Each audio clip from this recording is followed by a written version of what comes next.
Hey everyone, welcome to the channel, and today I want to talk about abortion. Wow, if there's something that probably makes people feel uncomfortable, it's saying, I want to talk to you about abortion. Same thing if someone comes up to you and says, I want to talk to you about Jesus. I mean, it'd probably make me uncomfortable. But anyway, what we're going to do in this video, what I'm going to try to do is explain why I changed my mind on abortion. And this is coming from somebody like me, who's relatively new Christian, who's been kind of still wrestling with these issues. There are some areas in which I'm still undecided. And in that case, if you guys let me know what you guys think in the comments, you may even help me come to a better view on these things, because I'm still not decided on some of these issues as well. So hopefully we can have a productive dialogue. Not sure if I'm really the most hopeful for that, but we'll see. Anyway, yeah, let's go ahead and get started. The first thing I'll say is, let me tell you a few of the things that didn't factor into my changing views. The first is, I'm not really going to cite any specific Bible verse or anything like that. I actually think citing the Bible here can be a little bit questionable, because to me it's unclear the extent to which the authors of the various books of the Old Testament and New Testament were specifically talking about the medical practice of abortion. So once again, we need to make sure we take this in context with what we see. Now, I think you can make an argument from the overall context, probably for either side in these particular cases, but I think it's keeping in mind that, people didn't really have abortion, at least not in the way we tend to think of it now. So we need to be careful or cautious what these analogies or parallels are. The other thing I want to say is, these arguments from silence looking at the Bible, I find just completely uncompelling. Some people try to say, well, it doesn't specifically allow or condemn this, so therefore this and this. To me, I think this just can really quickly get to be just any excuse we want to find to justify some preconceived notion. It's not really done in good faith. Like, for instance, Jesus never specifically condemns rape, but are we really going to sit here and try to argue that Jesus would allow rape because he didn't specifically use the word rape? I mean, I think that's just pretty ridiculous to me. So the last thing I want to say, another qualification, is I understand that Christians disagree about this, and obviously a lot of people disagree about this, but even Christians. And I'm in no way trying to claim that one side or the other aren't genuine Christians or don't have the best intentions or don't think what they believe or what they're doing is right. But I do think there is a right answer to this question, and I think we can settle this hopefully through conversation and reason, and not the sort of power politics or slander or anything like that. It was, I forget who it was. I don't think it was Socrates, but somebody said, when debate is lost, slander is the tool of the loser, kind of thing. So I went to a private, predominantly liberal university, which, most private universities are pretty liberal anyway. And I think I uncritically actually, accepted the prevailing consensus around pro-choice. However, as I started asking more and more questions, I started seeing more and more cracks in my view, and eventually came to sort of reason my way to pretty much a pro-life position, at least pretty pro-life. I think within the first couple days or weeks of conception, like in a plan B type of situation, and early on, I'm not really sure where I stand on this. But in general, I am not a pro-choicer anymore. And the main reason actually that started getting me down this road was actually considering an analogy to permitting slavery.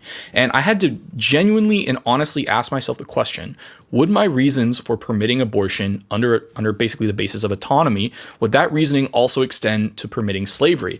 And what I ended up doing is kind of a reducto ad absurdum to saying, okay, if my reasoning for permitting abortion could be used to justify slavery, then these can no longer be, reasons for me permitting abortion. Now, there's of course a difference between permitting abortion, or like allowing abortion, and then actively outright banning it or being for the legal banning of it. That's kind of a different question. But once again, slavery was something that was legally banned. So this is something that's a very interesting analogy, and I really had to wrestle with this and think about it. And I had to be honest with myself and say I could not find a logically non-fallacious, non-sort of special pleading distinction between the autonomy arguments in either case that would allow me to allow abortion and not permit slavery.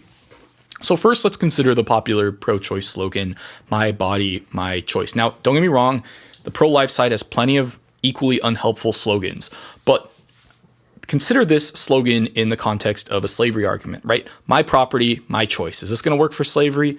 No. Why not? Because it begs the question in favor of, in the slavery case, in favor of slaves being property. Of course, if slaves were property, then yeah, sure, it is your property and your choice. But the question we're asking is whether or not slaves are your property versus do they have moral consideration. And in a similar way, when somebody says my body, my choice, yeah, of course, when it's your body, it is your choice on what to do with. I don't think that's the question we're asking. We're just asking, is the fetus, and I may use the word baby or clump of cells. I don't mean for this to be a rhetorical term. I'm going to try to use fetus, but I'm not trying to play any word games here. So I'm going to try to stick to the word fetus. But is the fetus, the question that we need to ask is the fetus really part of the woman's body, or does it deserve its own moral consideration?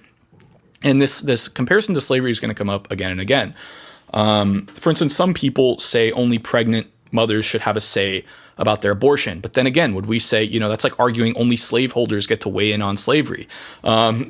It's kind of ridiculous, right? What about other people? What about the slaves themselves, or in our case, the fetus? Don't they deserve some sort of moral consideration? We don't get to sort of leave them out of the debate and then kind of steamroll our way through it. At least I think that's just pretty dialectically pathetic to do. And I think in all these cases, right, the question always comes back to the fetus itself. Is it something that has or deserves moral consideration? Why or why not? And then if it does, when does it deserve moral consideration and when does it not? So the first idea comes from somebody named Alistair Norcross, who developed this idea called scalar morality, or maybe he used it in the context of scalar utilitarianism. And I think this is actually a pretty common sense view. In fact, I had it before I came across Norcross's paper, but it's kind of the idea that there's not, it doesn't just go from abortion being like nothing to all of a sudden being murder, right at the point of birth or at any particular point. And when scalar morality is applied to abortion, it's basically saying the further along the baby is developed, the more of a sort of quote unquote child you're killing. So you get a late trimester abortion, you are doing, more killing or more murder than an early trimester abortion. I still believe this is right to a certain degree, right? That I think most people would agree with me on this, right? That a late trimester abortion is somehow worse than a first trimester abortion.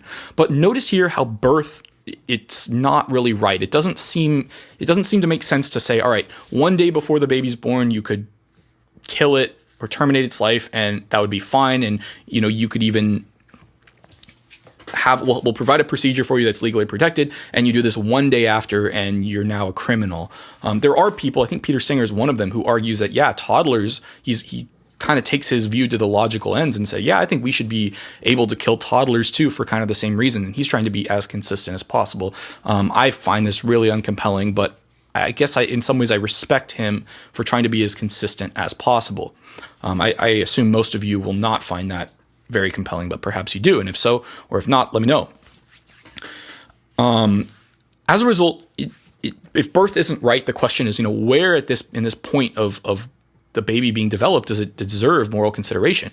And what I used to think was something called the 50% viability cutoff, which is somewhere around the second trimester. And the idea was, well, okay, if you were to just take this baby out, what are the percentage that it would survive on its own without being, connected to the mother in some way? And I used to think this was a good case because I'm like, this is, reasonable in some particular case, but I don't think this is a good marker anymore. The first reason is because no child can survive without their parents on their own, period. They need food and protection and other things. So whether or not they can survive without an umbilical cord seems kind of arbitrary. And the other thing I'd say is we don't use this sort of justification for any other sort of medical procedure. So this seems to be like special pleading as well. We don't say, well, this elderly person we don't estimate that they have a more than 50% chance of surviving a heart transplant or surviving the surgery. So we just won't do it. We're going to base this whole thing on these dubious inductive statistics. So I think this is pretty unconvincing to me now. I used to think so as well. But then, of course, the other end of the question is, well, is conception right? And at this point, I don't know. Is conception the right answer? Some people make some arguments about DNA, and I think I kind of understand that. But this is the one that's actually difficult for me, and I'm not sure. And it seems difficult for me to find an unarbitrary moral cutoff here. But to me, it's certainly not birth, and it's certainly probably not the 50% cutoff either. It's got to be at least earlier than that, and perhaps it's easier to just take the stance and say, no, we're not going to allow terminating the child at all. And we'll come back to this in a second, the difference between termination and choice. And I'm personally not against Plan B or anything like that, though I realize some, I think Catholics are not able to use Plan B, and I think they're very consistent about it as well. They're just as consistent about their anti-abortion stance, and I have a lot of respect for that as well.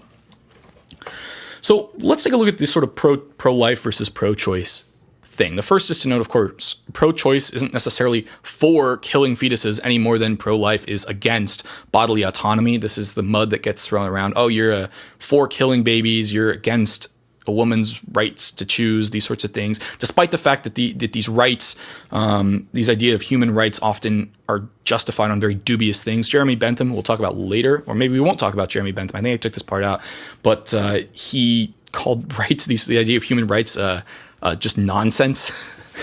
But regardless, if there is a right to choose, the question is not whether or not somebody has a right to choose over their own bodily autonomy. It's whether or not they have the right to choose when it involves something else that may or may not have moral consideration. And we don't get to do this by just kind of redefining the baby to be part of the woman's body. This is obviously a fallacious kind of argument. One of the things I want to point out here is notice that most of the resistance to pro-choice has to do with the fact that it actively kills a human fetus. It doesn't really have to do with choice itself. And the reason I make this argument, consider this, imagine if there was some way to surgically remove the fetus while preserving its life. Perhaps you could just take the fetus out and put it in some sort of incubation chamber and grow it to term.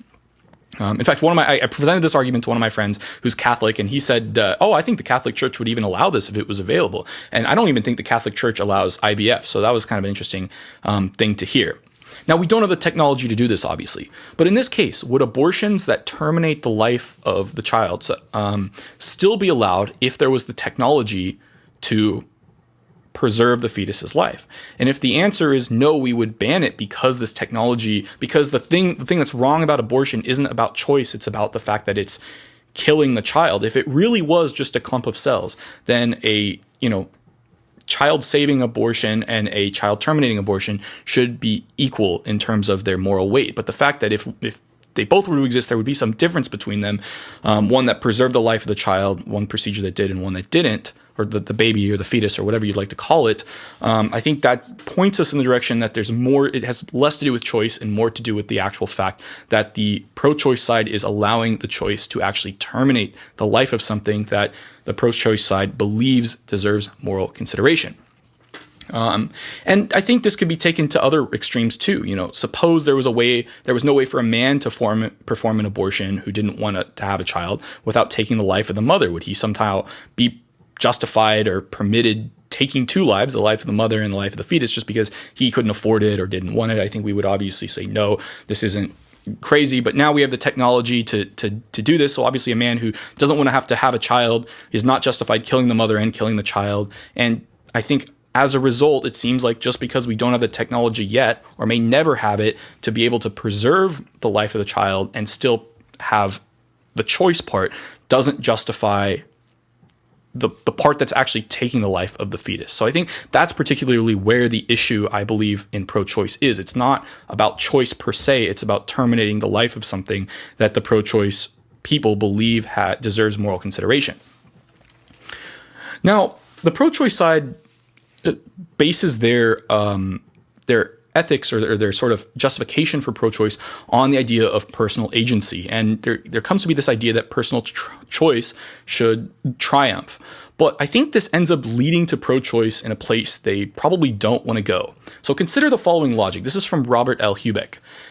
He says, personally, quote, "Personally, I'm opposed to the bombing of abortion clinics, but I don't want to impose my morality on anyone else," end quote. And sociologist James Davison Hunter says, basically, in response to this, quote, "If progressives are serious about the right to choice, viewed by their opponents to be nothing less than murder, why should they not allow pro-life advocates to exercise their personal moral freedom, their rights, by choosing to destroy an abortion clinic? Arguably, the pro-life advocate may take the moral high ground by asserting that the destruction of property is far less repugnant an act than the widespread destruction of human life," end quote. So notice what's going on here. What Hubeck is doing is he's taking the justification of personal choice that the pro-choice side has and actually throwing it back in their face and trying to use it against them.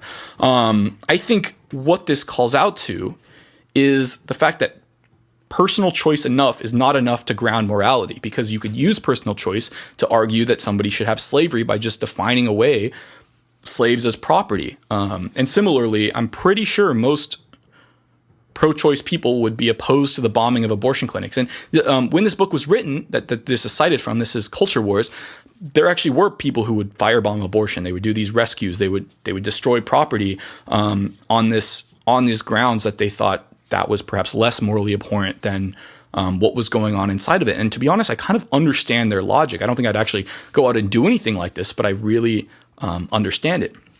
Or taking choice in another direction, consider the man. Does he really get a choice in the matter? Consider the fact that once the child is born, the man is often expected to pay child support.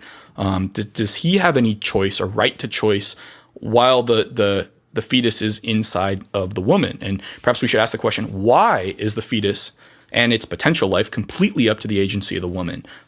Is not including the man in this decision sexist, or does it sort of associate the woman with motherhood too much?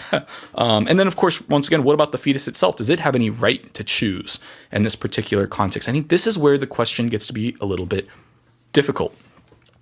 Now, often what you will hear are defenses of the pro-choice or abortion side that rest on a utilitarian notion of right or wrong. But I think this can be problematic, first of all, because I think utilitarianism is actually quite a bit dubious to justify. But putting that aside for now, what if we could justify slavery on the same grounds? Like, oh, look, and I'm sure people have done this before. Well, look, if we have some group of people, whether or not they deserve moral consideration or not, perhaps you can still do the sort of hedonic calculus that Bentham talked about to argue that, yeah, having some small group of people being worked to the bone creates more utility for society. Would this permit it? And I would say no. So obviously I'm not a utilitarian, because I don't think slavery is acceptable in any circumstance, even if it could be argued to or shown to lead to the greatest amount of good for the greatest amount of people, or people as in things that